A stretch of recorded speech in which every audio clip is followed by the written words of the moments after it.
Hello, everyone, and welcome to this week's episode of the Disney Dining Show. I'm your host, Pete Werner, joined at the table this week, as always, by my good friends, Mr. Sean Falk. Hi.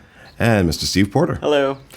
And since we did 5 restaurants that Disney needs to leave alone, we thought we'd also do 5 restaurants Disney desperately needs to change. Restaurants that we think Disney could really stand to improve. These are in no particular order, and I don't think there are any big surprises on this list, at least not for me. But, you know, the three of us kind of sat and talked about which ones we thought would be the best 5 to add to this list. So these are in no particular order. We're going to start off with Cosmic Rays, Starlight Cafe over in Tomorrowland at the Magic Kingdom. Steve, why does Cosmic Rays need to change? It's the #1 most visited fast food location in America. And is it really? It is. And it's also the worst in America. So, yeah, I don't know. It's burgers and chicken sandwiches. And I know there are some that love this restaurant. I don't know why. But I just think that there could be some cool, fun things that they could do with Tomorrowland theming. Maybe the burger buns are like purple, or I don't know. Well, or just, you know, what's the Galactic Grill out in Disneyland is kind of similar to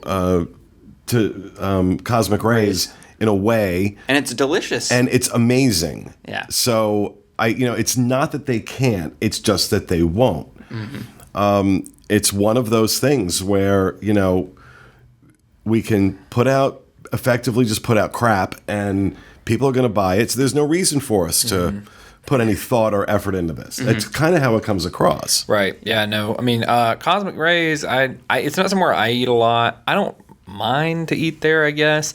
My big issue with it has always been the base part of it, which I think they did revamp that now, right? You don't have to go to one bay for chicken and one bay for burgers. Yeah, now they're all the same bay, except for bay 3 now is actually the mobile order pickup window. Okay. So. Right, yeah, no, that was always my issue, because I'm like, well, what if one person in the family wants this and one person in the family wants that? You got to skip all around and go to different lines, and so I'm glad they at least changed that. But yeah, I mean, like, food quality for sure could go up and all that, but it's so busy being like mass produced. Like, I don't know. I mean, it can be done or whatever. It's just gonna really take some closing and overhauling with the staff. So.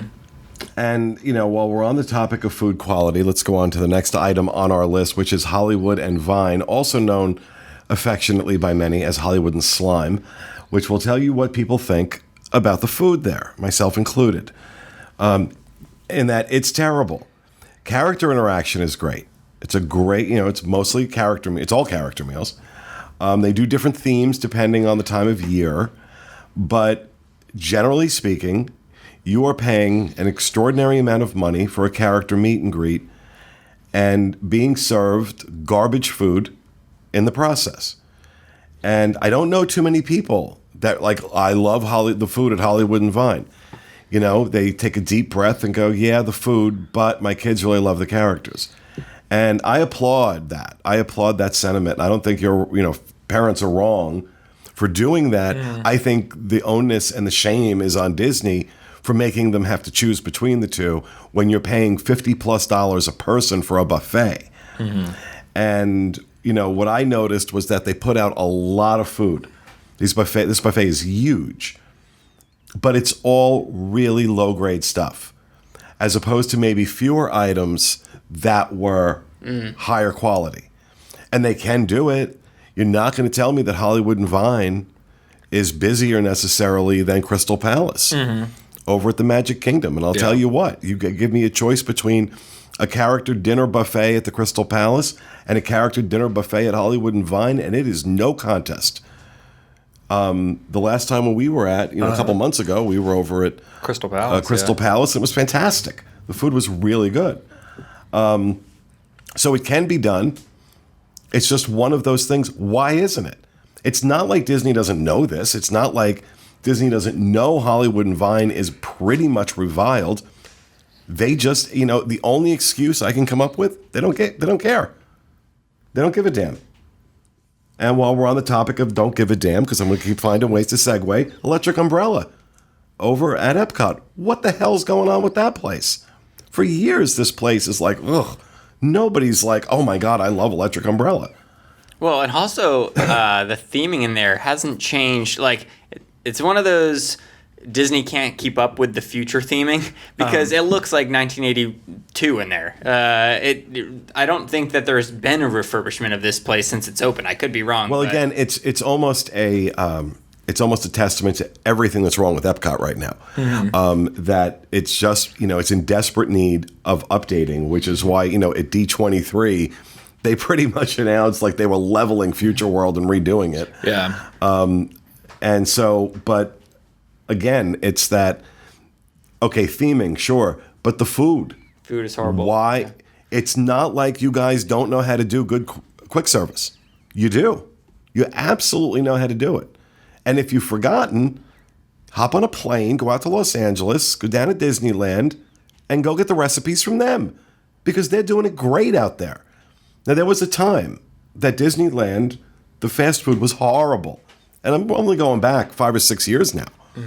And they have completely turned that around. So it is possible for it to be done. The other thing, too, with Electric Umbrella is that if they're going to create a quick service menu there, they're competing with interesting cuisine from around the world at World Showcase. And I understand that they're going to have to target somewhat to the burger and fry crowd, but they have to get a little bit more imaginative. Again, I'll go back to Galactic Grill. Those were burgers and fries. Right. And really good burgers and fries. Right. Just because it's burger doesn't mean it has to be bad. And I like with what Steve was saying, it's good that there is a restaurant like this just because when I was a kid, I mean now it would kill my soul to go to Epcot with somebody who wanted to eat at that restaurant just because I'm like, no, we could go get like some really good like even the Chinese food or Japanese or French or whatever. I'm like, there's all these options and you want to go eat Electric Umbrella? Like, that's insane. But when I was a kid, I wouldn't have eaten any of those. I would have eaten an Electric Umbrella. And so it's good that that's an option. But as far as food quality and theming and everything, like, they just really have to step it up with that. At the price you are paying to be there, you should not have to choose between feeding your kids what they want to eat and the food being crap. And while we're talking about crap food, let's give some love to some table service restaurants, namely Tony's Town Square in the Magic Kingdom. Okay, oh my God. You can't even get your words out. It just defies logic. First of all, the red sauce is out of a can. Not even a jar. It's out of a can, and it tastes like it's out of a can. Because when you have red sauce that's been in tin, if you don't cook it right or cook it a lot, it's going to maintain that taste. And I got to tell you, I just never had anything even approaching a good meal at this place. And every so often, I will go back just to say, hey, really, is it really that bad? I must have just been in a bad mood that day or something. Think about, no, I wasn't in a bad mood. It really sucks that much. And again, a lot of people agree with this. Now, there are people who do love Tony's Town Square, where, I don't think there's an awful lot of people that are going to start online petitions to protect Cosmic Rays, Hollywood and Vine, or Electric Umbrella. There are people who would be upset if there were any major changes to Tony's Town Square. I'm not among them, and a lot of the people I know are not among them, and a lot of people not on mood-altering medication would be among them. But Tony's Town, that's a joke. I don't want any emails. Tony's Town Square, just consistently bad. And again, as Kevin Close points out often, this is prime real estate. Yeah. In the Magic Kingdom. This is a prime real estate spot in the Magic Kingdom. Why do Italian food like this? I've got recipes I can loan you. I'm happy to. I mean, there are things you can do better. You can just do better. No, I totally agree. I mean, for me, there's very few restaurants that, I can at least give them credit, or I can be like, hey, it's not, it's not that great, but you're at Disney, so you're kind of forced into this. Like, this restaurant shouldn't be open. Like, it really just shouldn't. I just don't think it's good. I don't think there's anything about it that's good. And when they came out with the idea that they're going to build this new, theater in in Main Street or whatever, I was like, oh my God, that's the perfect place for it. Literally just tear that building down and put it right there, because that would be the great spot for it. And Talking Mickey and Tinkerbell can move somewhere else. Like, this would be a great solution to the problem. And I kind of thought that's what they were doing when I saw the location. Like, oh, it's there. I'm like, yes, they're going to tear that restaurant down. So, I mean, I don't care if other people want to eat there, but it's not good and you shouldn't. So that's just it. So. And making our final segue on it's not good and you shouldn't, the Grand Floridian Cafe over at the Grand Floridian. Again, this used to be a great place. And again, this one isn't as... this one's a little bit murkier among the Disney fans than maybe some of the other ones are, because there are a number of people who've really enjoy the Grand Floridian Cafe. I'm just not among them. I think this is something that so much could be done with as a table service restaurant, especially at the Grand Floridian. I think the atmosphere is incredible. It really fits beautifully with the whole theme of the resort. But I've just not had anything that really approaches, the last time I was there, it wasn't awful, but it sure wasn't great. I think there's a couple problems. One, it struggles in the fact that it's surrounded by some of the best at Walt Disney World. But that shouldn't mean that they can say, oh, well, we did great with these other restaurants, so, just throw anything on their plates over here because, these other restaurants are great.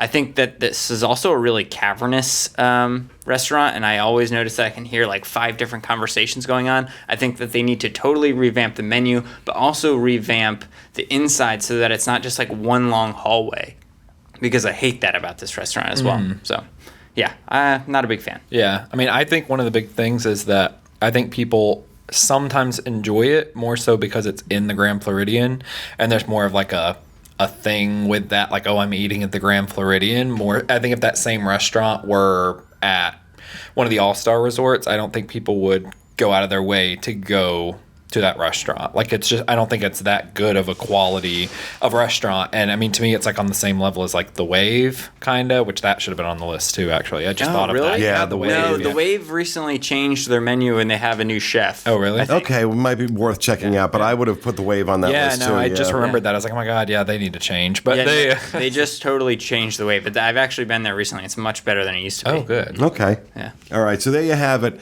5 restaurants that we think Disney desperately needs to change. Cosmic Rays at the Magic Kingdom, Hollywood and Vine at Disney's Hollywood Studios, Electric Umbrella at Epcot, Tony's Town Square at the Magic Kingdom, and the Grand Floridian Cafe at the Grand Floridian. So that will do it for this episode of the Disney Dining Show. We hope you enjoyed it, and we'll be back with you again next week. Have a great week, everybody.